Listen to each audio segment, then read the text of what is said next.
Hello everyone. मैं आज फिर से जो है दूसरा प्रॉब्लम बेस्ड क्वेश्चन लेके आई हूँ क्वाड्रेटिक इक्वेशन का। पिछले वीडियो में हमने एक प्रॉब्लम सॉल्व किया था, प्रॉब्लम बेस्ड क्वेश्चन को सॉल्व किया था। ये एक और क्वेश्चन है, एनसीईआरटी बुक का ही है 10th स्टैंडर्ड का। इसको मैं पहले आपको समझा देती हूँ कि ये क्वेश्चन में क्या है और फिर हम आगे इसको सोल्यूशन करेंगे। The question is the find two consecutive odd positive integers sum of whose square is 290।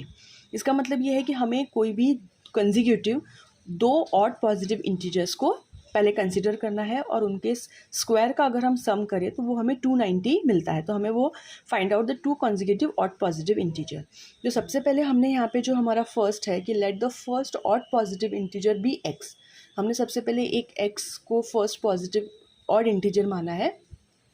जो इसका सेकेंड कंजिक्यूटिव पॉजिटिव इंटीजर रहेगा, ऑड पॉजिटिव इंटीजर, वो x+1 नहीं रहेगा, वो x+2 रहेगा। यहाँ पे मैंने लिखा हुआ है दैट विल बी x+2, क्योंकि जो x अगर एक पॉजिटिव एक ऑड नंबर है तो इसका x+1 इसके बाद वाला जो नंबर है वो हमेशा इवन होगा। इवन ऑड इस टाइप से नंबर की सीक्वेंस चलती है, जैसे 1 2 3 4। पहला एक ऑड नंबर आता है, दूसरा इवन, फिर तीसरा ऑड नंबर आता है। तो हमें जो फर्स्ट नंबर है वो x माना है, तो इसका second consecutive odd positive integer जो है वो x+2 रहेगा। x+1 इवन नंबर हो जाएगा, इसलिए यहाँ पे हमने दो नंबर्स को अज्यूम किया है, x और x+2। हमें इन दोनों की वैल्यूज़ फाइंड आउट करनी है। अब इसे आगे सॉल्व करते हैं। अब जो क्वेश्चन लिखा हुआ है उसके अकॉर्डिंग है, अकॉर्डिंग टू द क्वेश्चन ये हमारे पास गिवन है कि इन दोनों का स्क्वायर मतलब x का स्क्वायर प्लस x+2 का होल स्क्वायर अगर हम करेंगे तो हमें 290 मिलता है। ये हमारी फर्स्ट इक्वेशन गिवन है। अब इसे हम सॉल्व करेंगे।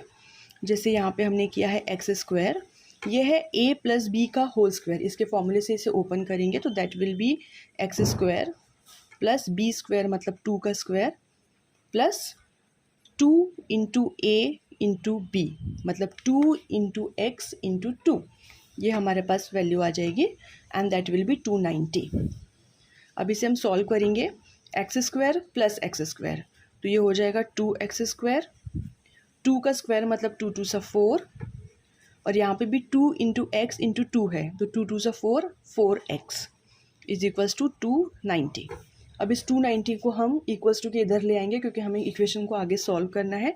तो हमारे पास आ जाएगी 2x square plus 4x plus 4, और जो 290 जो पॉजिटिव का है वो साइन के इधर आ जाएगा, दैट विल बी 290। तो ये इक्वेशन हमारी 0 के इक्वल आ जाएगी। अब हम आगे इसको सॉल्व करेंगे तो हमारे पास आएगा 4x, और 290 में से जब हम 4 को माइनस करेंगे तो हमारे पास आ जाएगा 286, माइनस का 286, क्योंकि 290 का जो साइन है वो बड़ा है, वो नंबर बड़ा है। अब इस पूरी इक्वेशन को हम 2 से डिवाइड कर सकते हैं, तो हमारे पास आ जाएगा एक्स स्क्वायर, 4 को 2 से डिवाइड करेंगे तो दैट विल बी 2x, और 286 को हम डिवाइड करेंगे तो 2 से, तो हमारे पास मिलेगा 143 इज इक्वल्स टू 0। ये एक क्वाड्रेटिक इक्वेशन हमारे पास आ गई है जो कि ax square plus b x plus c के फॉर्म में है। इस पर हम डायरेक्टली क्वाड्रेटिक फार्मूला का यूज़ करेंगे और इसके रूट्स निकालेंगे। तो यूजिंग द क्वाड्रेटिक फार्मूला, मैंने क्वाड्रेटिक फार्मूला जो है वो लास्ट वीडियोस में बताया था और उस पर बेस्ड बहुत सारे क्वेश्चंस भी किए थे। आपको अगर पता करना हो तो आप मेरे प्रीवियस वीडियोस में जा सकते हैं। तो ये आ जाएगा x is equals to minus b, यहाँ पे b की वैल्यू है 2, तो यहाँ पे आ जाएगा -2 plus minus under root b square मतलब 2 square -4 into a into c. a की वैल्यू यहाँ पे 1 है और c की वैल्यू है यहाँ पे -143 अपॉन 2a।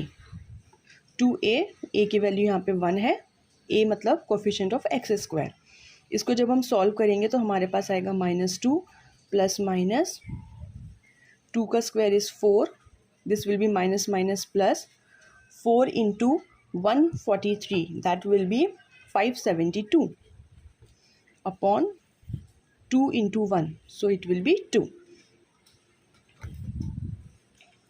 अब हम इसे आगे सॉल्व करेंगे तो हमारे पास ये वैल्यू आ जाएगी, जो इसको एडिशन करने के बाद -2 plus minus 4 plus 5 72 that will B 576 upon 2। और 576 जो रूट है वो एक्चुअली होता है 24 का रूट। 24 अगर हम 24 का स्क्वायर करेंगे तो हमें 576 ही मिलेगा। तो that will be -2 plus minus root 576 is equals to 24 upon 2। तो हमारे पास यहाँ पे दो वैल्यूज़ आ गई हैं, -2 प्लस 24 अपॉन 2 एंड जो हमारे पास सेकेंड रूट है वो है -2 माइनस 24 अपॉन 2। अब इसका जब हम सॉल्यूशन निकालेंगे तो हमारे पास जो x की वैल्यू आएगी वो दो नंबर में आएगा। इसको सॉल्व करेंगे 24 minus 2 that will B 22 upon 2। तो ये हमारे पास आ जाएगा, हमारे पास x की दो वैल्यूज़ बनेंगी, x इज इक्वल्स टू 11 और x इज इक्वल्स टू -13। अब यहाँ पे उन्होंने क्वेश्चन में ही हमें दे दिया है कि जो हमारे पास दो नंबर्स हैं वो ऑड पॉजिटिव इंटीजर्स है, तो x इज इक्वल्स टू -3 को हम कंसीडर नहीं करेंगे क्योंकि हमारा नेगेटिव इंटीजर आ गया है। तो हमारा जो नंबर है x की वैल्यू दैट विल बी 11 क्योंकि एक पॉजिटिव ऑड नंबर है। ये हमारा है फर्स्ट वाला पॉजिटिव ऑड पॉजिटिव इंटीजर, और जो सेकंड हमें निकालना है वो था हमारा x plus 2 that will be 11 plus 2 is equals to 13। 13 जो है वो हमारा सेकंड पॉजिटिव और पॉजिटिव इंटीजर है। तो the answer is first one is 11 and second one is 13। I hope आपको ये क्वेश्चन समझ में आया होगा। अगर इस टाइप का आपको कोई भी दूसरे प्रॉब्लम्स हैं तो आप मुझे कमेंट सेक्शन में बता सकते हैं, मैं उनको इनके ऊपर भी आपको वीडियोस प्रोवाइड करा दूँगी। Thank you.